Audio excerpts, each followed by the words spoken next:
Anybody out there? And now, live from Manchester, Hello to you all from the north.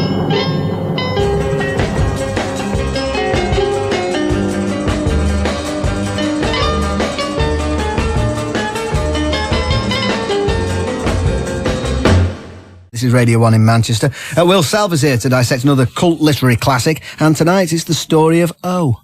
Oh. Well, yes, this is a strange book. It was published, as I said, in the mid-50s in Paris under a pseudonym. It concerns this. It's a sort of strange fairy tale, if I can call it that, a weird sort of fable about a young woman who's called O, who, at the behest of her lover, enters a strange castle where she's subjected to the most appalling regime of sadomasochistic sexual abuse, which she actually seems to desire. The whole point about it is it's to do with consent and the sort of meaning of sex in a strange sort of a way. It's quite amazingly well written. It is a rather strange book. Some people have said that it's a book that really marks you, and I remember reading it in my teens and it really having quite a powerful effect on me, and of course I've reread it for this, and it is a very strange book. There's no question about that. I mean, you've been marked by several things since your teens, haven't you?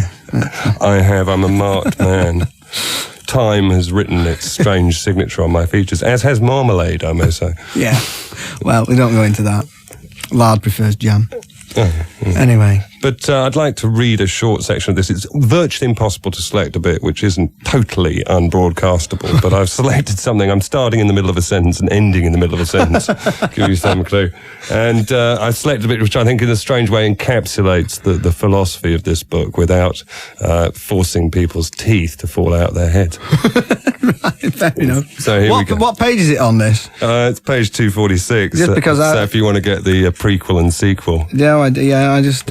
You just tuning in there? yeah, and what line are you start? How far down are you starting? The bottom of the sort of halfway down the second. Well, there's only two pars on the left-hand page. Yeah, so right. You ready? I know. Yeah, I'll just read the first bit, and then I know where you're at. You're catching. Oh, You ready?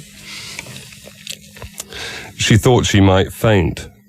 Would she ever dare tell him that no pleasure, no joy, nothing she ever imagined ever approached the happiness she felt before the freedom wherewith he made use of her, before the idea that he knew there were no precaution, no limits he had to observe in the manner whereby he sought his pleasure in her body?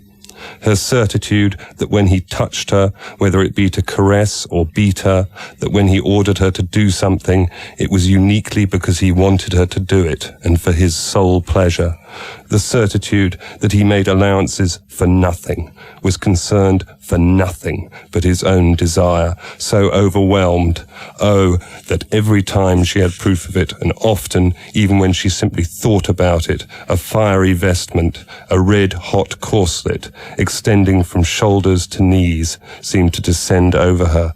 As she was there, standing pinned against the wall, eyes shut, murmuring, I love you, when there was breath in her to murmur, Sir Stephen's nevertheless cool hands, cool as well water in contact with the fire consuming her, the fire which travelled up and down within her, burned her still more. He quit her gently. Oh, blimey, Charlie. You got me right revved up there. Did it cause a bit of a storm when it was published? I'm going to talk fast because I want to get it all in. Oh, that's fine. It did cause a storm. It became steadily a kind of best-selling cult classic in France in the 60s. Crossed the channel via the Olympus Press, which, as connoisseurs of the cult will know, was run by a guy called Girodias, who also ended up publishing people like Burroughs. So there's your link to the Beat movement. But it was always under this pseudonym of Pauline Réage. And so who was that then?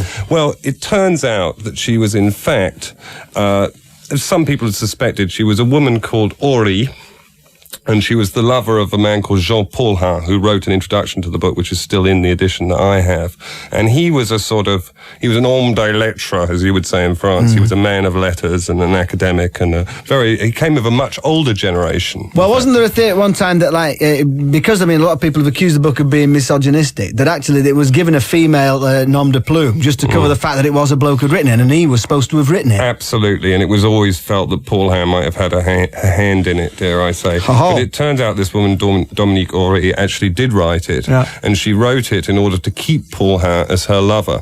She was in her 40s when she wrote it. And he describes it in the essay as perhaps the longest love letter a man has ever received. Of course, there's a lot of coy references to the fact that, of course, he really did know who had written it. But at the time, there was amazing speculation about who had written this book. Some candidates who were bandied around were Simone de Beauvoir, of course, the founding mother of modern feminism in some ways with her book, The Second Sex. So it's always teased this dichotomy between what's erotic, what's pornographic, what demeans women, what doesn't demean women. And it's really a very fascinating book in terms of exposing all of that. I mean, is it a readable book? Is there any kind of progression and plot to it, or is it just like one kind of erotic tableau after another? It's in a sense the most pure work of fiction because it's utterly dreamlike. Its transitions seem unmediated by any real naturalism, by any real description of the world of things, and yet at the same time it is supremely naturalistic. I mean, one of the things people said, well, why do we know it's by a woman? Well, it's the details of dress and clothing that it has to be said no man would ever think of or contextualise in the way that Dominique Ory did. Right.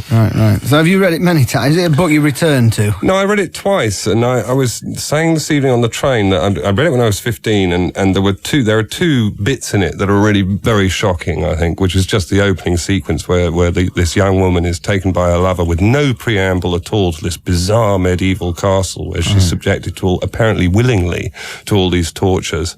And then right towards the end of the book, where a very intimate part of a person is actually put physically under lock and key, really stuck in my mind, and yet the middle of the book had in a way disappeared. But it must have wrought some weird effect on me. Right. Okay, then.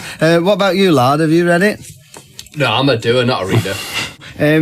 I mean, is this a kind of French tradition that goes back, starts with the Marquis de Sade and all that? It is. It's in a direct line from what we might call the Sardian theatre, the mise en scène of de Sade's, 101 Dalmatians, spotty doggies. Spotty doggy. And, the French, I think possibly because of their Catholicism, have an abiding fascination with the inversion of religionalia, the sort of theatre of Catholicism being turned into a theatre of perversion. Right. But really this book, the story of O is at the very crotch of cult.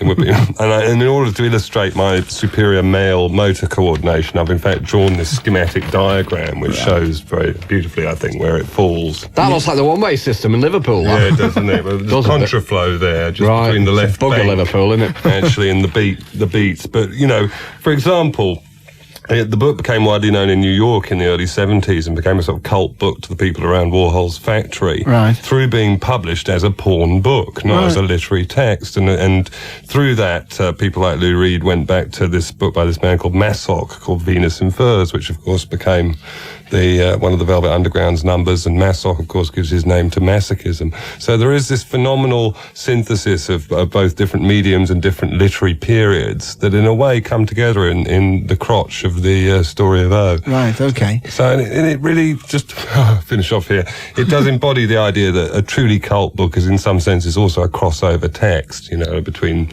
a literary work and a pornographic work. Right, okay, and a bit later on we'll be giving minors all over the country the chance to win a copy. That's right. And, a well-thumbed copy, no doubt. Well-thumbed copy. And the boy lad will be demonstrating some of the manoeuvres on this table in front of us. So you can't do this at home, but we can do it here. That's right. So start clearing away the tin cans there, boy lad.